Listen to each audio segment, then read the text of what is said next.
Sensory processing disorder, ADHD, and autism are all conditions that seem similar on the surface, with the meltdowns, the picky eatings, not being able to sit still, emotional dysregulation, really the list goes on. But what are the differences between these conditions? In this video, I'm going to share with you the neurological differences and a few similarities between SPD, ADHD, and autism.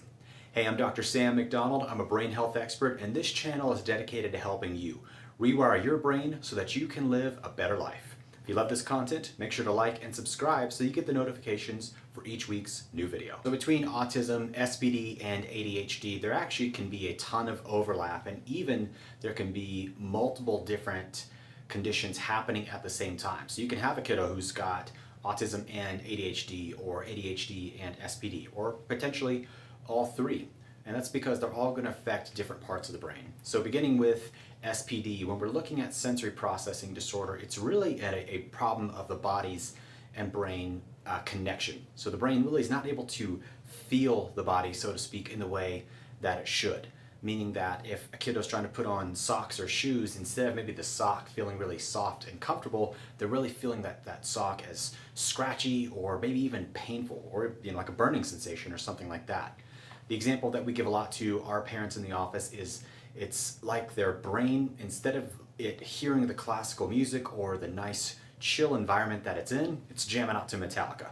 So their brain is picking up Metallica when it should be hearing violins and very calm, relaxing music. So that's kind of the internal environment of what's going on.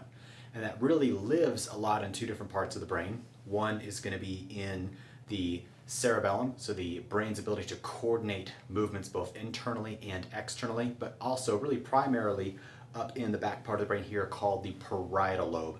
And that is the sensory area of the brain. So sensory processing is really a problem of an input as well as output. So the brain is perceiving the body in a way that is inappropriate, going up to the parietal lobe, and it's saying, look, instead of something feeling soft or comfortable or warm, it's feeling it as irritating or scratchy or itchy or even painful. So it's a problem of processing in the sensory area parietal lobe. Just understand that.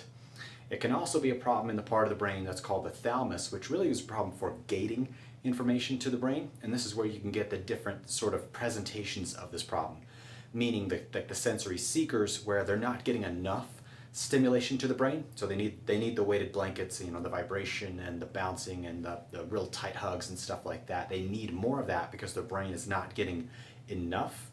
Versus the sensory avoiders, those are the kids where they're not blocking out enough. So everything that's coming in from their environment, they're getting all of it. So that's where they're the ones that are sort of running away or taking themselves out of a space because they just can't handle all the information that's coming in.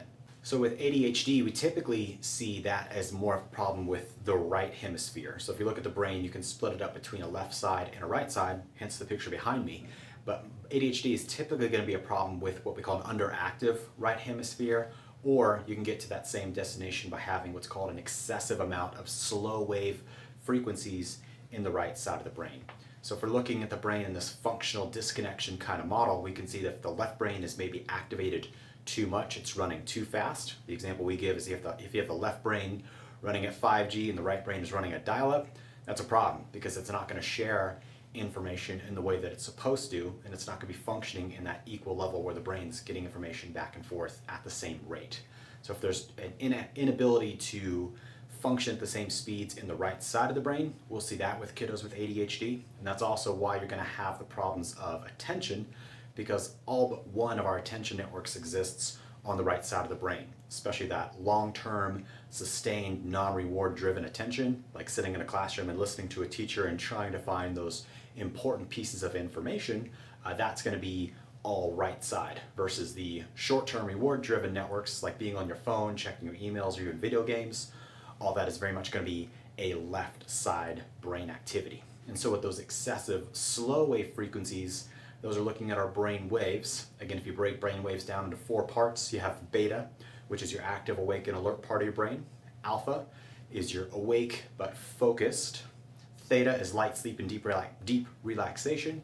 And then delta is deep sleep. This is where your body's going to physiologically heal in those sleep cycles.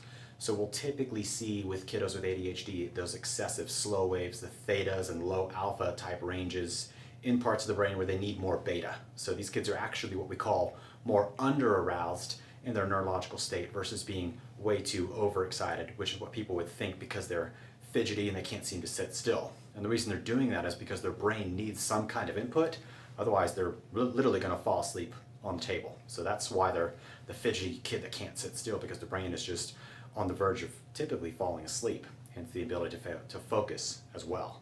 Now, autism is a bit different than the other two because it's very commonly misunderstood, but truly autism, if you really understand neurologically what's happening, is autism is a trait. Most of the true autistic kids are born with it, and this trait is a very strong, what we call a hyperdominant left hemisphere, meaning that the left hemisphere is very much responsible for these unique gifts that these kids have. And you can take the brain and you can split it down the middle, left and right, and the hyperdominant left trait in autism is what gives these kids the ability to do things like the photographic memory, the ability to do these incredible calculations in their head, and these problem-solving skills that are looking at the world in slightly a different way that others can't. They just truly can't, because they don't have this hyper-dominant capacity at a level that just other people can't function at. The analogy, again, think of just being able to understand and calculate things almost as if a computer could,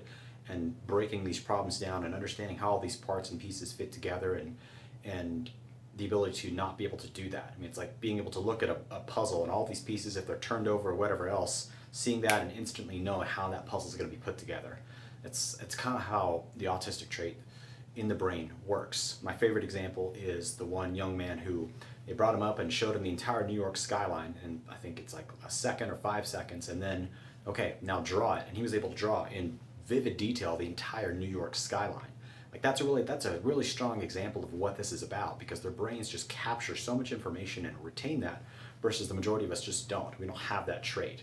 So unfortunately, it's really masked by a lot of the other problems that are happening, meaning that right brain is not keeping up at a similar pace to where there's the ability to share information, and the right brain is going to be that keeps control of the emotions in the body and helps to regulate everything. Or they may have that underlying problem of sensory processing. So they have all this potential that's in there, but it's being masked by this underlying problem of not being able to feel their body appropriately, or maybe they can't communicate, or maybe they're not able to taste foods the way that they're supposed to because of all these underlying processing issues that are going on. So as for the similarities, the most common things that we see with all different types of kiddos, especially that are struggling with SPD, ADHD, or autism, in these neurological sense, the biggest problems we see are retained primitive reflexes, which these are like the foundation of training wheels for the brain, and they really help us understand what's the neurological age versus the chronological age of these kiddos. Because if they still have these retained primitive reflexes after the first year of life, that's a problem, because the brain hasn't grown and developed and regulated itself to the level that it needs to be. The next that we'll typically see, which I mentioned, is going to be like this brain imbalance, where one side of the brain is really operating at a level much faster than the other side, which means it's not able to share information appropriately, thus arising in these dysregulated emotional states or processing, or the inability to understand and feel their environment and respond the way that they're supposed to. The last thing that we see in almost all of these kiddos is a hyperdominant, or what we call a sympathetic dominance, meaning that they're constantly stuck in this fight or flight mode, thus never able to get into these what we call healing mode states, or the ability to chill out and calm down and relax. Thus their brain is, again, always perceiving their environment as a threat versus being safe. So if you have a kiddo struggling with, whether it's SPD, autism, ADHD, whichever one it's going to be, they should be checked for these underlying neurological things, because these can make a huge impact on their neurological health, their quality of life, and really just them accessing their potential, which I know as a parent, that's what I want for my kiddo, is him living up to his fullest potential that he can. So on that note, you should be healthy by choice, not by chance, and for that reason, I will see you on the next video.